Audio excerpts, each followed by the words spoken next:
اب یہاں پر اللہ تبارک و تعالیٰ نے نکاح کرنے کا حکم دیا کہ نکاح کرو، فنکحوا، تم نکاح کرو۔ نکاح کے بارے میں نبی پاک علیہ الصلوۃ والسلام نے نکاح کرنے کے بارے میں چند وجوہات بیان فرمائی کہ نکاح کرنا کیوں ضروری ہے۔ بخاری اور مسلم کی روایت ہے، حضرت عبداللہ بن مسعود رضی اللہ تعالی عنہما بیان کرتے ہیں کہ رسول اکرم صلی اللہ تعالی علیہ وسلم نے فرمایا کہ اے نوجوانوں کے گروہ، تم میں سے جو شخص گھر بسانے کی طاقت رکھتا ہو اسے چاہیے کہ وہ نکاح کرے، کیونکہ نکاح نظر کو نیچے رکھتا ہے اور شرمگاہ کی حفاظت کرتا ہے۔ اور جو تم میں سے نکاح کی طاقت نہ رکھتا ہو اسے چاہیے کہ وہ روزے رکھے، کیونکہ روزے شہوت کو ختم کر دیتے ہیں۔ تو نکاح کا پہلا جو مقصد نبی پاک علیہ الصلوۃ والسلام نے بیان فرمایا کہ نفسانی خواہشات کو کنٹرول کرنا۔ جب جوانی کا عالم ہوتا ہے نا تو نفسانی خواہشات کا بڑا زور ہوتا ہے، تو اس کو کنٹرول کرنا ضروری ہے۔ اگر کنٹرول نہیں کریں گے تو معاشرے میں کیا ہوگا؟ فساد پیدا ہوگا۔ بھائی ظاہر سی بات ہے، اگر کسی اجنبی عورت کے ساتھ آپ اس طرح کی حرکتیں کرو گے تو لڑائی جھگڑے ہوں گے، فساد پیدا ہوگا۔ تو نبی پاک نے مقصد نکاح بیان کیا کہ نکاح کرو، کیوں؟ اس سے نفسانی خواہشات پہ کنٹرول پیدا ہوگا۔ یہ ایک وجہ بیان فرمائی۔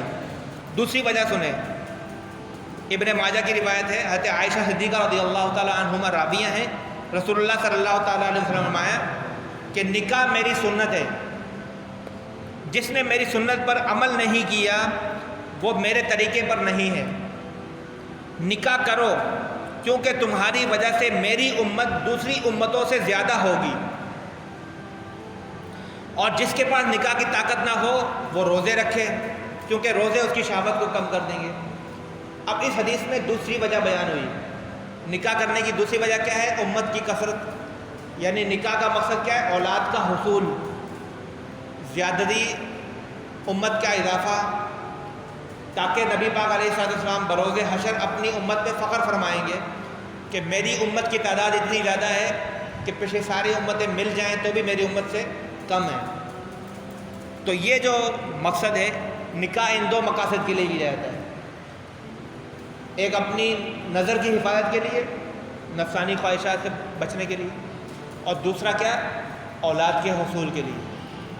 نکاح کے مقاصد کیا ہیں؟ یہ دو ہیں۔ اب نکاح کرتے وقت کیسی عورت کا انتخاب کیا جائے، اس کی بھی رہنمائی نبی پاک علیہ السلام نے ارشاد فرمائی ہے۔ بخاری مسلم کی روایت ہے، حضرت ابو ہریرہ رضی اللہ تعالی عنہما بیان کرتے ہیں کہ نبی پاک علیہ السلام نے فرمایا کہ کسی عورت سے 4 سبب سے نکاح کیا جاتا ہے۔ 4 خوبیاں ہیں جن کو دیکھ کر عورت سے نکاح کرو۔ نمبر 1 اس کے مال کی وجہ سے، نمبر 2 اس کے اعلیٰ حسب و نسب کی وجہ سے، نمبر 3 اس کی خوبصورتی کی وجہ سے، اور نمبر 4 اس کی دینداری کی وجہ سے۔ اور آخر میں آپ نے فرمایا کہ تمہیں چاہیے کہ اس کی دینداری کو فوقیت دو، دینداری کو فوقیت دو۔ یعنی اگر آپ کی نظر میں جو بچہ نوجوان ہے اس کی نظر میں، اگر اس کے گھر والوں کی نظر میں، اس کی نظر میں نہیں، اس کے گھر والوں کی نظر میں اگر اپنے بچے کے رشتے کے لیے مختلف لڑکیاں ہوں تو انہیں چاہیے کہ جو ان میں سب سے دیندار ہو اس سے اپنے بچے کا نکاح رشتہ کریں، وگرنہ مال و دولت کی وجہ سے بھی کیا جا سکتا ہے، حسب نسب کی وجہ سے بھی کیا جا سکتا ہے، خوبصورتی کی وجہ سے بھی کیا جا سکتا ہے، لیکن نبی پاک نے پسند کس چیز کو فرمایا؟ دینداری کو۔ تو یہ نکاح کی رغبت کے حوالے سے چند میں نے حدیثیں آپ کے سامنے اور اس کے مقصد کے حوالے سے بیان کی ہیں۔ تو یہ آیت مبارکہ مکمل ہو گئی، آیت نمبر 3۔ اللہ تعالیٰ نے فرمایا کہ یتیم لڑکیوں کو اپنے نکاح میں لے کر کے ان سے ظلم نہ کرو، بلکہ ان کے بجائے آزاد عورتیں جو معاشرے کے اندر موجود ہیں غیر نکاح یافتہ، ان میں سے جو تمہیں پسند ہو ان سے نکاح کرو۔ اور اس کی حد مقرر کر دی کہ زیادہ سے زیادہ نکاح 4 کر سکتے ہو۔ عرب کے اس کلچر کو ختم کیا کہ جس میں 10-10 15-15 نکاح کیے جاتے تھے اور بعد میں حقوق ادا نہیں کیے جاتے، اور 4 کی اجازت بھی اس شرط پہ دی کہ جب عدل کر سکو، وگرنہ ایک پر اکتفا کرو۔ اگر ایک پر اکتفا نہیں کرو گے اور بغیر کسی وجہ کے عدل نہ کرتے ہوئے ایک سے زیادہ نکاح کرو گے تو پھر ظالم بن جاؤ گے۔ کیا بن جاؤ گے؟ ظالم۔ آگے اللہ نے ارشاد فرمایا آیت نمبر 4، وَآتُوا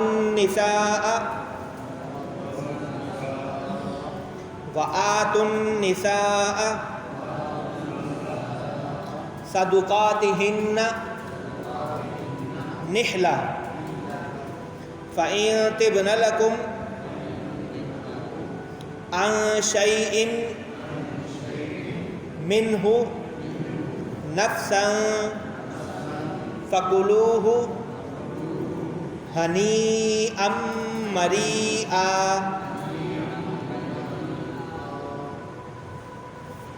ایک کلچر اور تھا عرب کے اندر، عورتوں کے حقوق کی بات ہو رہی ہے۔ اسلام سے زیادہ عورتوں کے حقوق کسی نے بھی نہیں دیے، کسی تہذیب نے، کسی مذہب نے، کسی معاشرے نے اسلام سے بڑھ کر عورتوں کے حقوق کی بات نہیں کی۔ ایک مسئلہ کیا تھا عرب معاشرے کے اندر؟ عورتوں سے رشتہ تو قائم کر لیتے تھے لیکن ان کو مہر نہیں دیتے تھے۔ نمبر 1 تو یہ تھا کہ مہر مقرر ہی نہیں کرتے تھے، نکاح کے وقت یا رشتے کے وقت مہر مقرر سرے سے ہی نہیں کیا جاتا تھا، اور اگر کیا جاتا تھا تو بعد میں اس کو ادا نہیں کیا جاتا تھا۔ تو اس کی بھی نفی کی گئی۔ اس آیت مبارکہ میں اللہ تعالیٰ نے سختی سے حکم دیا کہ جب عورتوں سے نکاح کرو تو مہر ضرور مقرر کرو، اور جب مہر مقرر ہو، جو مہر مقرر ہو تو وہ مہر ہر صورت ان کو ادا کرو۔ وَآتُوا النِّسَاءَ صَدُقَاتِهِنَّ نِحْلَةً، اور عورتوں کو ان کے مہر ادا کرو نحلہ، خوشی خوشی۔ یہ جبر سمجھ کر، مجبوری سمجھ کے نہیں ادا کرو، یا بد دلی کے ساتھ ادا نہ کرو، بلکہ خوشی خوشی ان کے مہر انہیں دو۔ یہ نحلہ کے لفظ کے اندر بڑی تفصیل ہے، میں بھی آپ کو بتاتا ہوں۔ نحلہ کے لفظ کے بہت سے مطلب ہیں۔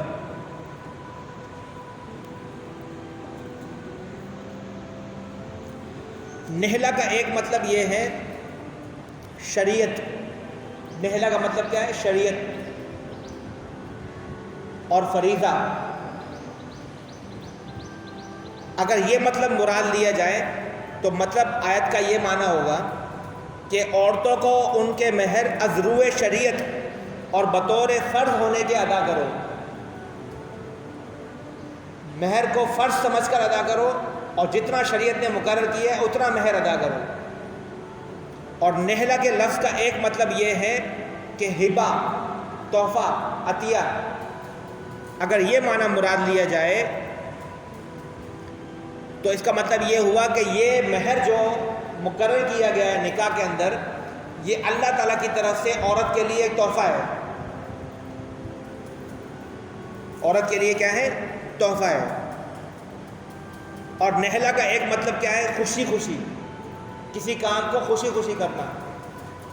تو مہر جو مقرر کیا گیا ہے اس کو جب ادا کرو تو خوش دلی کے ساتھ اور خوشی خوشی ادا کرو، بد دلی کے ساتھ اور جبر محسوس کرتے ہوئے ادا نہ کرو۔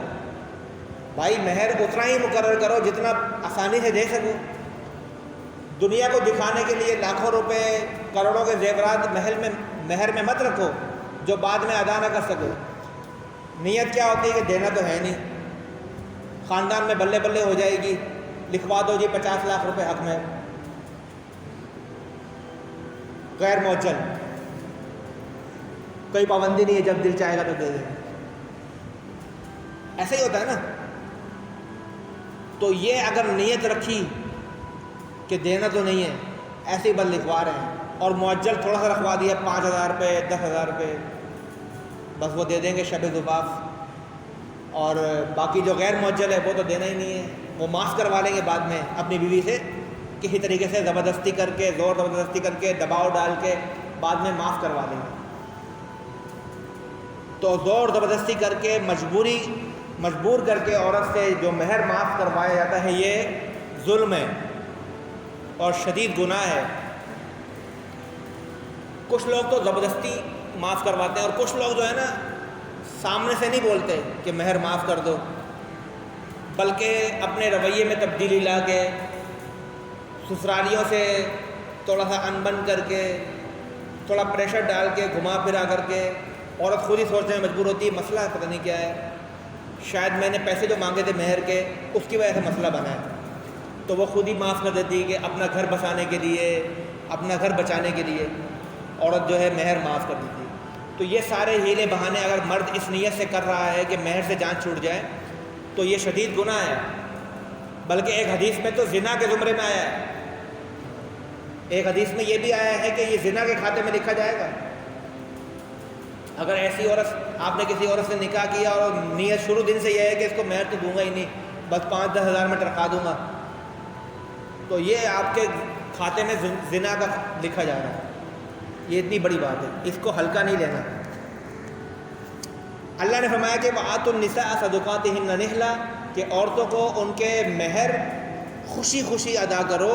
فَإِن طِبْنَ لَكُمْ عَن شَيْءٍ مِّنْهُ، پھر اگر وہ عورتیں اپنے دل کی خوشی سے اس مہر میں سے کچھ تمہیں دے دیں، فَكُلُوهُ هَنِيئًا مَرِيئًا، تو وہ مال پھر تمہارے لیے پاکیزہ اور حلال ہے، تم اس میں سے کھا سکتے ہو۔ ایک حق مہر تھا، 1 لاکھ روپے، 2 لاکھ روپے، 5 لاکھ روپے، جو بھی تھا، آپ نے بیوی کو دے دیا، لیکن آپ کی اتنی اچھی انڈرسٹینڈنگ ہے یا اتنا وقت گزر چکا ہے میاں بیوی کا آپس میں کہ بیگم نے بولا کہ یہ مجھے کیوں دے رہے ہیں آپ پیسے، بس آپ رکھ لیں، کوئی مسئلہ نہیں، اس نے اپنی خوشی سے بولا، تو پھر وہ شخص اس پیسے کو اپنے استعمال میں لا سکتا ہے۔ لیکن ہیلے بہانے اگر کرے گا اور پھر اس مال کو اپنے پر خرچ کرے گا تو یہ اس کے لیے جائز نہیں ہے، گناہ ہے۔ اگر کوئی شخص بغیر مہر ادا کیے فوت ہو جاتا ہے تو جو مال وہ چھوڑ کے مرے گا اس میں سے سب سے پہلے عورت کو اس کا مہر دیا جائے گا، یہ قرضہ ہے اس کا، اس کو بطور قرض ٹریٹ کیا جائے گا۔ جس طرح سے کوئی شخص اگر مرتا ہے تو اس کے مال و جائیداد جو چھوڑ کے مرا ہے سب سے پہلے اس کی تجہیز و تکفین پہ خرچ کیا جاتا ہے، اس میں سے مال، پھر جو قرض دار ہوتے ہیں ان کا قرضہ ادا کیا جاتا ہے، پھر جو باقی مال بچتا ہے اس میں اگر اس نے وصیت کوئی کی ہے تو وصیت ادا کی جاتی ہے، اور اس کے بعد جو مال بچتا ہے پھر وہ اس کے ورثاء کے درمیان تقسیم کیا جاتا ہے شریعت کے اصولوں کے مطابق۔ تو قرضوں کی لسٹ کے اندر مہر بھی بطور قرض لکھا جاتا ہے، اور عورت کو وہ اس ٹائم پر دیا جائے گا، وہ اس کی مرضی ہے، لینے کے بعد وہ واپس کر دے یا جہاں چاہے خرچ کرے، اپنے گھر والوں کو دے دے میکے میں، اس کی مرضی، اس کا پیسہ ہے، اس کو کوئی روک ٹوک نہیں ہے۔ تو یہ آیا وغیرہ بھی واضح ہو گئی۔